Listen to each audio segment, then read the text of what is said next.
गुण ब्रह्मा से उत्पत्ति, सतगुण विष्णु से सती थी और तमगुण शिव से जो संहार।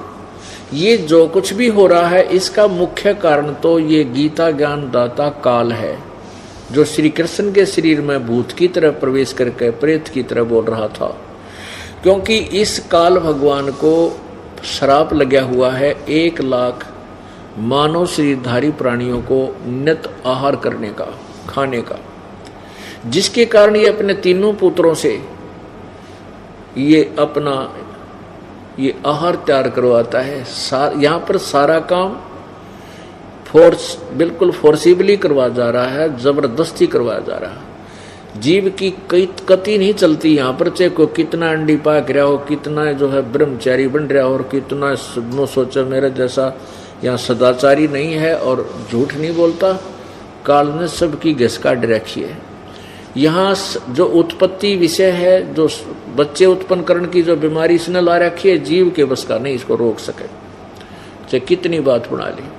जिसको हम भगवान माना करते हैं, ब्रह्मा विष्णु महेश जैसे, इनकी देख लो कि कहानी है, इनको पढ़ ले तो आदमी की आंखें खुल जाएं।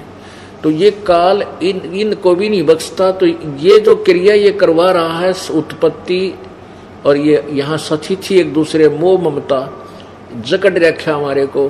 हमें पता है कि कल मृत्यु होगी तो हमारे साथ ना को कार चले, ना कोठी चले, ना कोई बेटा चले, ना बेटी चले, लेकिन हमारे बस की बात नहीं। चाहे कितनी बात बना ला और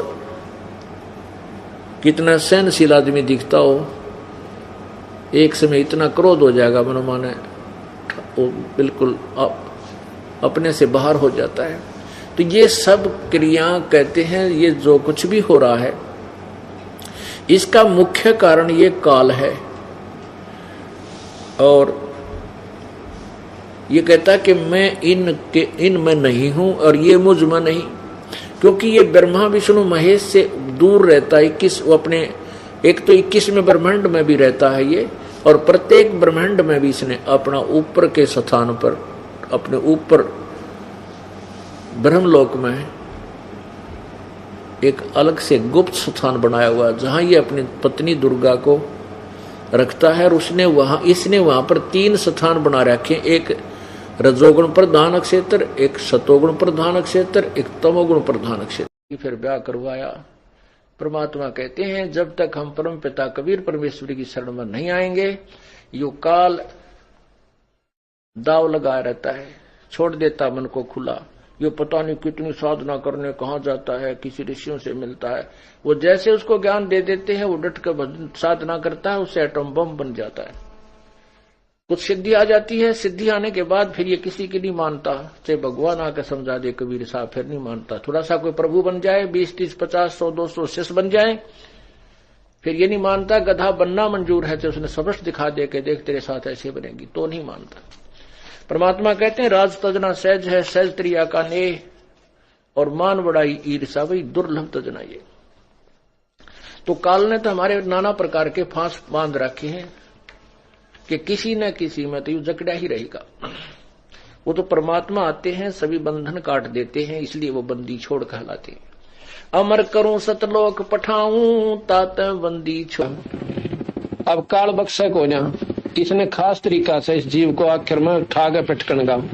विश्वामित्र ने डट कर साधना कर ली, उर्वशी भेज दी, ब्याह करवा लिया। एक लड़की होली जब छोड़ के जाता रहा, छोड़ के जाती रही, वह सुकंतला बनी थी। फिर रोवा कर्मन फोड़ के, वो लड़की ने भी छोड़ के आप भी जानता रहा, फिर भक्ति कर ले, फिर के किला टूटेगा, स्वर्ग में बैठ जाएंगे थोड़े दिन और फिर लग 84 में चक्कर काट रहे। ये बयान माटी काल ने इस जीव की कर रखी है। अब काल देखो कुकर प्रेरणा देश है, कुक्रम क्रांति अनागा पाछा नहीं देखने देता। और ये मन इतना पावरफुल है, ये समझ लो ये ज्योत निरंजन ही है। और ये ब्रह्मा विष्णु महेश के भी वश नहीं, तो जीव की औकात आपकी। तो जब हम समर्थ की शरण में आते हैं फिर इसका प्रभाव हमसे हट जाता है, और परमात्मा की भक्ति करने से आत्मा में शक्ति आती है, और फिर इस मन की वो बेमतलब की बकवादों को आत्मा रिजेक्ट कर देती है दृढ़ता के साथ। पहले ये दृढ़ता के साथ रिजेक्ट नहीं कर पाती, क्योंकि इसको कोई सहारा नहीं मिलता। तो अपरमात्मा की भक्ति से आत्मा दृढ़ होती चली जाएगी, विकार छूटते चले जाएंगे और आपके अंदर एक विशेष विनम्रता और सद्भावना उत्पन्न होती चली जाएगी, जो भक्त के लक्षण हो। ये मन जो है ये काल का ही स्वरूप समझो, ये 21 ब्रह्मांड के प्रभु का ही स्वरूप समझो, उसी का एजेंट समझो, उसी का दूत समझो। आत्मा और मन का इस काल ने योग बनाकर हमारे को जीव संज्ञा दे दी, हम जीव बन गए। परमात्मा ने कहा है कि मेरे हंसा भाई, हंस रूप था जब तू आया, अपना स्वरूप भूल मैं भूला, तू तात जीव कहाया। तू हंस था, परमात्मा के गुणों से मिलती हुई आत्मा के गुण हैं, परमात्मा से मिलते जुलते आत्मा के गुण हैं।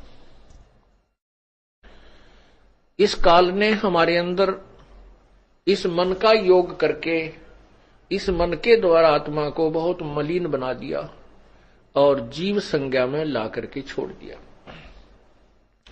अब हम आजीवन इसी चिंता में रहते हैं कहीं हम मर ना जावें, इसी चिंता में रहते हैं कहीं हमारा नुकसान ना हो जाए, कहीं हमारे बच्चों को कोई हानि ना हो जाए, एक मकान बन जाए, मकान बन गया तो फिर एक और बन जावे, एक मोटर कार हो जावे। इस तरह की जो यहाँ की जो नाशवान संपत्ति के संचन में ही हम इस नाशवान संपत्ति के ही एकत्रित करने में अपना जीवन व्यतीत कर देते हैं। और ये कराता कौन है? ये काल कराता है। 3 गुण इसमें सहयोगी हैं। रजगुण ब्रह्मा जी द्वारा सभी जीव प्रेरित होकर के उसकी शक्ति से अंदर से गुप्त रूप में ऐसा प्रभाव बनता है कि ये जीव अपने आप संतान उत्पत्ति के लिए प्रेरित हो जाता है और इतना प्रबल हो जाता है कि ये फिर आगा पीछा नहीं देखता। पशु प्राणी तो बलात्कार करते ही हैं, मनुष्य जीवन में भी ये चूकता नहीं। ऐसा क्यों है? कितना घिनौना कर्म ये मन करवा डालता है। क्योंकि काल भगवान ने संतान उत्पत्ति करवानी ही करवानी है। ठीक है, मनुष्य समाज एक समझदार बुद्धिमान है, इसने अपनी मर्यादा बना ली, लेकिन संतान उत्पत्ति करने के लिए बाध्य है। ये काल के द्वारा, मन के द्वारा बाध्य किया गया है।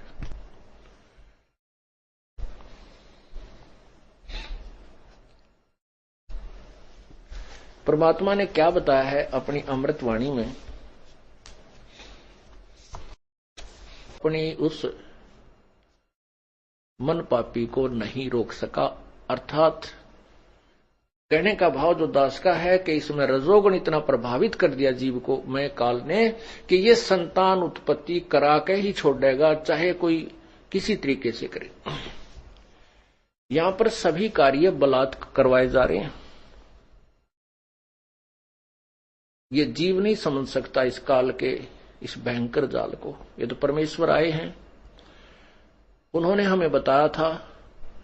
उन्हीं की अमृतवाणी आज हमारे लिए साक्षी है, प्रमाणित है।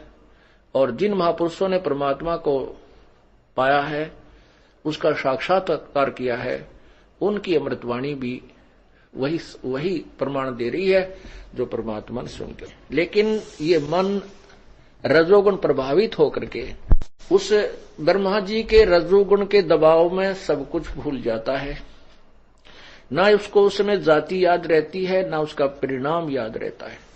ये जीव के बस का नहीं है। ये रजोगुण ब्रह्मा के द्वारा जो काल ने उसके अंदर शक्ति पैदा की हुई दी रखी है, रजोगुण बनाया है, उसकी शक्ति का प्रभाव प्रत्येक प्राणी में है।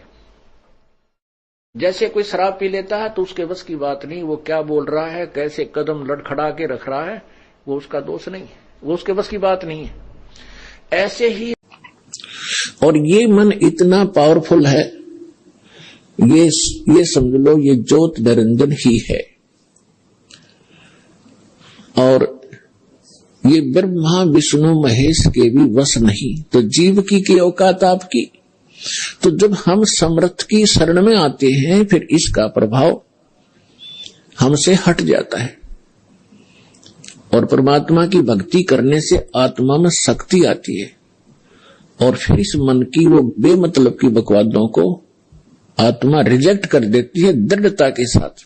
पहले ये दृढ़ता के साथ रिजेक्ट नहीं कर पाती क्योंकि इसको कोई सहारा नहीं मिलता।